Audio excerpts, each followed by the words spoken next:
I wanted to change the mentality around the group. I wanted to make the boys believe that they could go to these places and get results.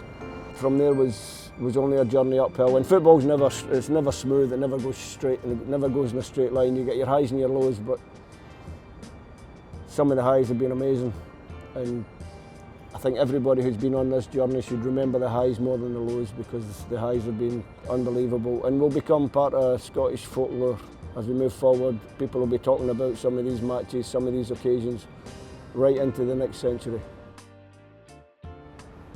Last one.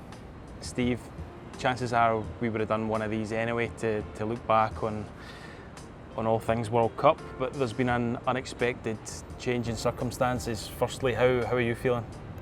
No, I'm good. Obviously, when I'm going to the tournament, I know the levels that I want the team to reach. We didn't quite get there. Listen, I've had a great journey. Scotland head coach, 3 major tournaments, worked with the most fantastic group of players, and it just feels like the right time to step away.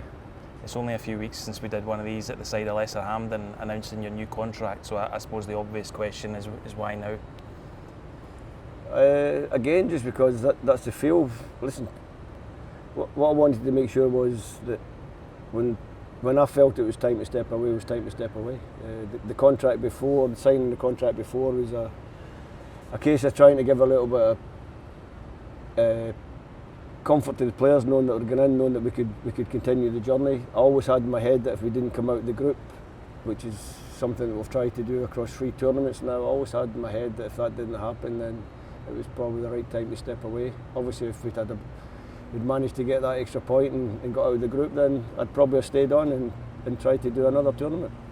I know how much you care about not only the role, but the core group of staff and players, some of whom you've worked with for a long time. It can't have been an easy decision to make.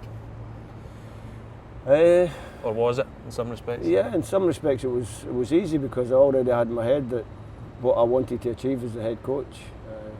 I'd also ticked all the boxes. I wanted to go to a major tournament with my country. I did that with the Euros. The first Euros was a little bit, not the Euros because it was COVID affected. The second Euros was great. The tournament didn't go as we wanted, but getting to Germany was fantastic. And my lifelong ambition was to do a World Cup with my country. I've done that. So not a bad time to step aside. A lot of the country woke up to the news, and it'll have taken a lot of people by surprise.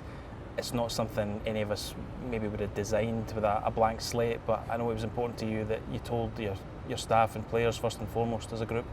I called the meeting for 7 o'clock after the game last night, because we felt that would be the time it was confirmed that we were out. I sat all the players and staff down in one room, a lot of people in the room, and then obviously an emotional moment when you tell your players that you're stepping away after such a journey together. Some of the boys have been with me right from the start. I think 7 or 8 of them from the start right the way through. So it was very important to me that they knew first.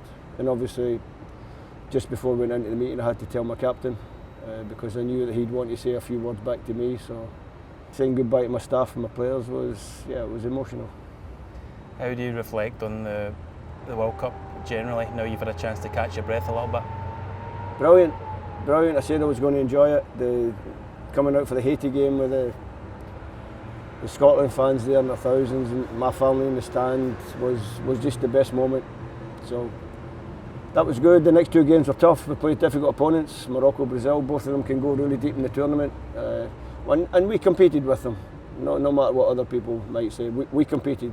Both games were competitive. The Brazil game, we allowed them to have the kind of game they wanted. They like to play on the counter-attack, they like big spaces. We gave them that with conceding the early goal, but we showed a lot of character, and we played some good stuff. We didn't find the quality in the final third of the pitch, but I could maybe say that across the whole 7 years where we've always been chasing and trying to find that quality in the final third of the pitch, and I hope my successor manages to do that.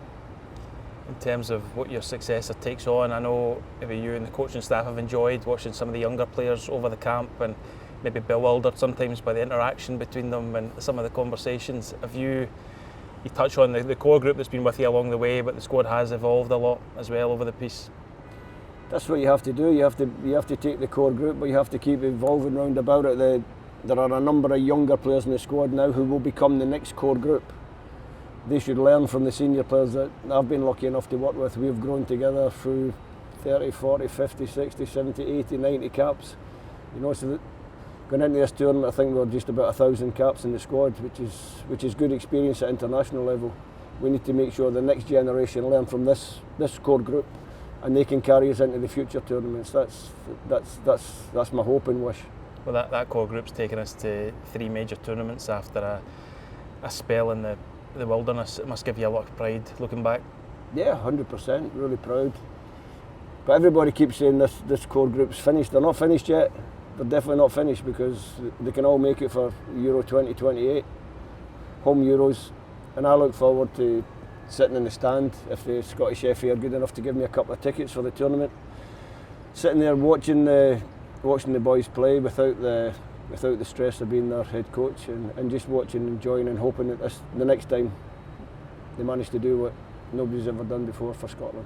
I'm sure we can sort you a couple of tickets. We'll put in a word with the right people. Can I have that in writing? No. Supporters have obviously had some time of it out here. They've made positive headlines all over the world. They always do. Never take it for granted, but it's always heartening at the same time. I know they'll maybe nurse some of the same frustrations that you guys have, the staff and the players, that things could have gone differently here and there, but over the piece, when the dust settles, it's maybe something they'll look back on and cherish, treasure. I'm sure the memories that they've made for this trip will last with them forever.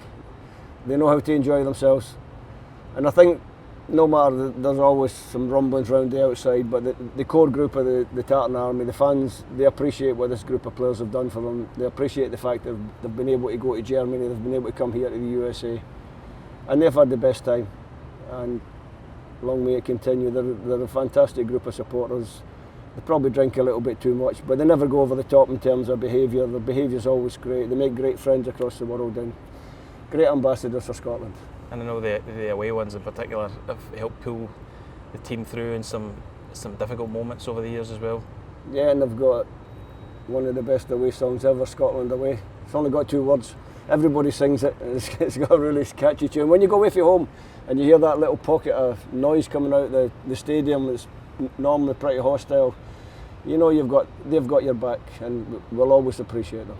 I know you cringe talking about yourself a little bit, but when you look back over the piece, are there things that stand out that come to mind as particular highlights?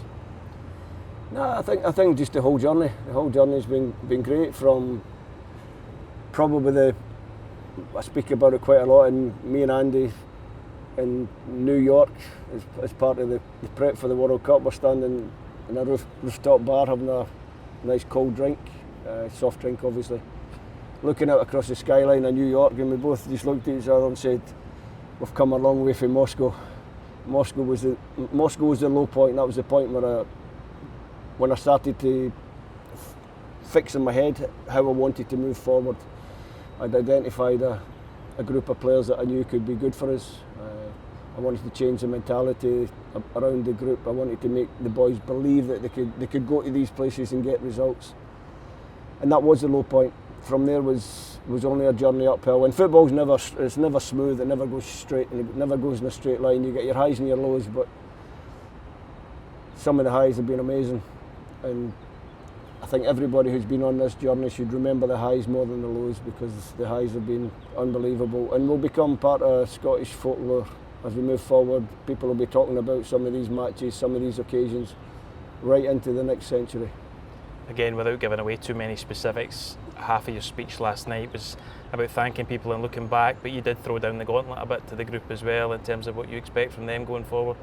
Absolutely. I was still their gaffer last night until just after that meeting, so for me it's important. I think our qualification record is probably unsurpassed in Scottish history.